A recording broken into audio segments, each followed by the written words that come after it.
The devil is using your phone to keep you away from God. In 2025, the phone is the greatest tool the devil has to keep us distracted and spiritually weak. Now, don't hear what I'm not saying. I do believe a phone can be very useful in a Christian's life. A phone can either be a tool or a trap. I think social media is great if you use it the right way, but it depends on how you use your phone. Our time and attention are our most valuable assets. They're the most valuable thing we have. But right now in this world, our time and attention are being sold every single day. And if you were to look at your screen time, if I were to look at my screen time, we're spending a lot of time on this phone. Here's 8 signs you're addicted to your phone. Number 1, you check your phone first thing in the morning. Guilty. Number 2, you feel anxious without it. Number 3, you scroll mindlessly for hours. Number 4, your screen time is a number that makes you cringe.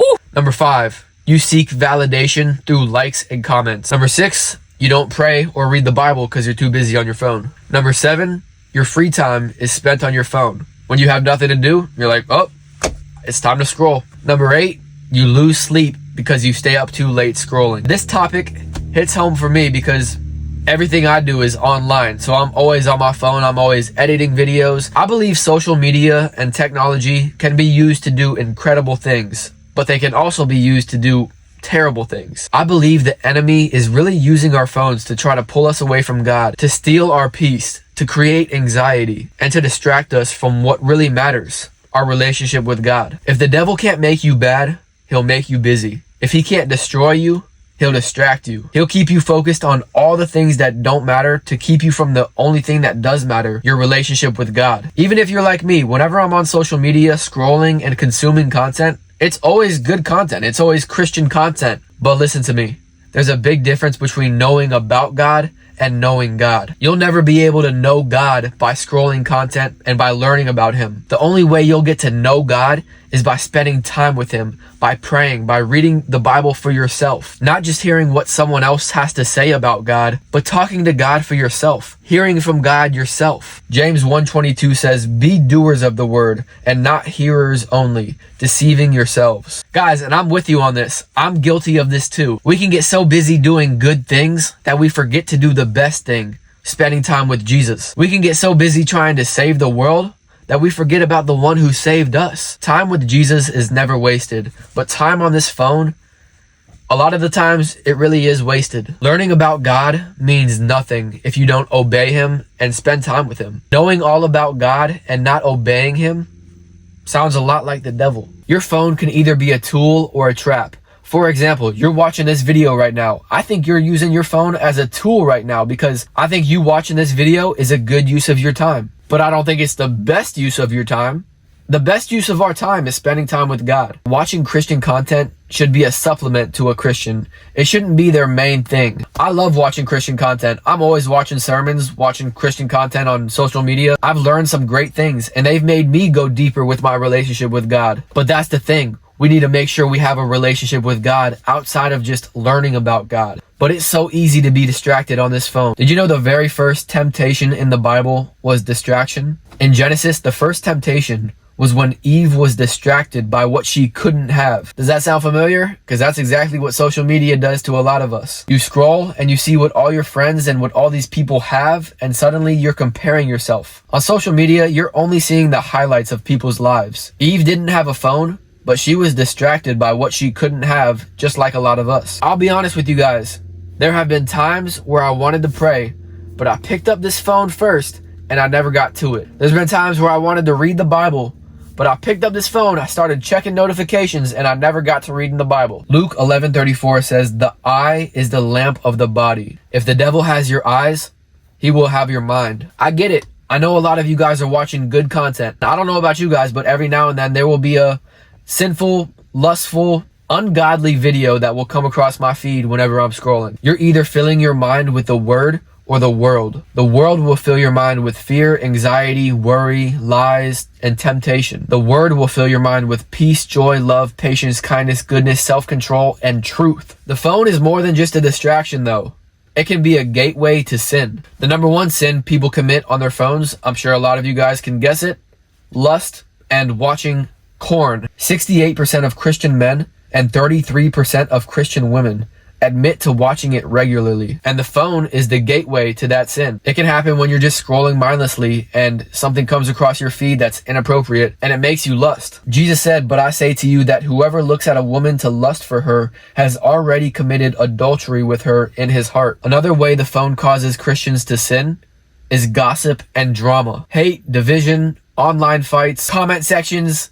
We got some keyboard warriors out there, man. And let me tell you what, Christians can be the worst sometimes. Just read the comments. I'm a Christian rapper / Christian content creator.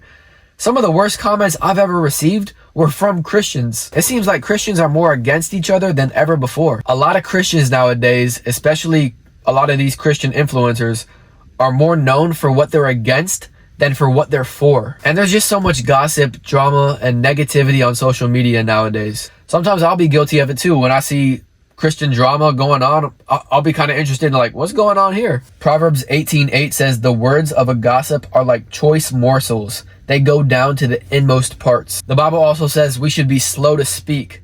I think we need an updated version nowadays that says we should be slow to type. I've gotten a lot of hate on social media in my time being on here. One thing I've learned is that people try to make other people feel less than because they feel less than. And that's the only way they know how to make themselves feel more than. What I've realized is that it's not that people don't like me. It's that they don't like themselves. Another way the devil causes Christians to sin through the phone is envy and comparison. We talked about this a little bit before, but seeing everybody's perfect life can lead to discontentment, comparison, and ungratefulness. When we compare ourselves to other people, we will always find someone with more and someone with less, but we will never find someone who has exactly what we need to feel complete. That's because our completeness is found in Jesus. Exodus 20:17 says, "You shall not covet your neighbor's house. You shall not covet your neighbor's wife, nor his male servant, nor his female servant, nor his ox, nor his donkey, nor anything that is your neighbor's." Can't say I've ever been jealous of someone else's donkey, but hey, I'm not gonna lie, this is probably the top way that I've fallen into sin on my phone is comparison and honestly jealousy. I have gotten a lot better with this over time. Another way the devil causes us to sin on our phone, oh, this is a big one, wasting time. Even if you're not watching sinful content, the devil wants you to spend as much time as possible numbing yourself, scrolling mindlessly. You know what the devil's afraid of? When you spend time with God, when you open up the Bible for yourself, that's what the devil is terrified of. Ephesians 5:16 says, "Redeem the time because the days are evil." The devil doesn't even need to tempt you with obvious sins if he can keep you spiritually weak and mentally distracted. Like it or not, your phone was designed to be very, very addictive. Social media is like a drug. Someone that used to work at Facebook actually admitted that they designed these apps to consume as much of your time as possible. 1 Corinthians 6:12 says, "I will not be mastered by anything." Do you have a phone, or does your phone have you? Now let's talk about how to break free from phone addiction. The most simple way, get rid of it. But I realize that's not an option for a lot of us. Start your day without your phone. Psalm 5:3 says, "In the morning, Lord, you hear my voice." And I know this is not easy. I struggle with this too, y'all. But let's try to make it a goal to pray before we check our phone. Another thing I do is I turn off all notifications. That has helped a lot because if you're just getting notifications all day, it'll really tempt you to go check and see, and then you're scrolling and then you're on there for an hour and then you're Set screen time limits and remove apps. I've never done the screen time limit. I've removed apps though. I remember about a year ago, I still had Snapchat on my phone. I don't know why I had it, but every now and then I would just check it to see people's stories, and it was just a waste of time. There's no reason I should have been on it. Replace scrolling with something better. I love this step. Get out there in the real world. What's better than scrolling? A lot of things. Prayer, reading the Bible, going on a walk, exercising, biking, paddleboarding, put your feet in the grass, get out in the sun, enjoy God's creation. The number one way I experience God in my life is through creation. I love going to the beach. I love going on walks. I don't know about you guys, but whenever I scroll for a long period of time, afterwards I kind of just feel meh. I feel meh. You know what I'm talking about? Like, meh. It's not that I was watching anything bad. It was just that I could have been doing something better. Me and my brother actually talked about this before.